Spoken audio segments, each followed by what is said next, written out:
Lunch করার সময় আমরা অনেকে ভুল করে ফেলি, অনেকে কি করি এইভাবে লাঞ্চ দেওয়ার চেষ্টা করি। এইভাবে লাঞ্চ দিলে আমাদের বডির কিন্তু ব্যালেন্স থাকবে না। লাঞ্চ দেওয়ার নিয়ম হচ্ছে যে পাটাকে একটু বাঁকা করে রাখবো, চেস্ট আপ করব, দেন এই পাটাকে আমরা 90 ডিগ্রি অ্যাঙ্গেলে নিচে নামাবো। উঠানোর সময় একটু ফাস্ট উঠবো, নামানোর সময় স্লো নামবো। অনেকে কি করে পজিশনটা করার সময় অনেক ভুল করে ফেলে। তো সুন্দর একটা সিস্টেম আমি দেখাই দেই কিভাবে আপনারা পজিশন ঠিক করবেন। প্রথমে 2 পা গ্যাপ রেখে নিচে বসে পড়বেন, তারপরে একটা পাকে এভাবে উপরে উঠাই দিবেন, তারপরে এভাবে সোজা হয়ে দাঁড়ায় উঠে যাবেন। তাহলে দেখবেন যে আপনাদের পজিশন একেবারে পারফেক্ট হবে।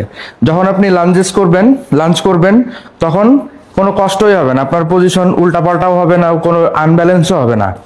বসার সময় স্লো বসবো, উঠার সময় একটু ফাস্ট উঠবো। অনেকে কি করে বসে ঠিকই, উঠার সময় পেছন দিকে চলে আসে, তখন কি হয় পরের পায়ের মাসেলের টেনশনটা কমে যায়। আমরা এটা করব না।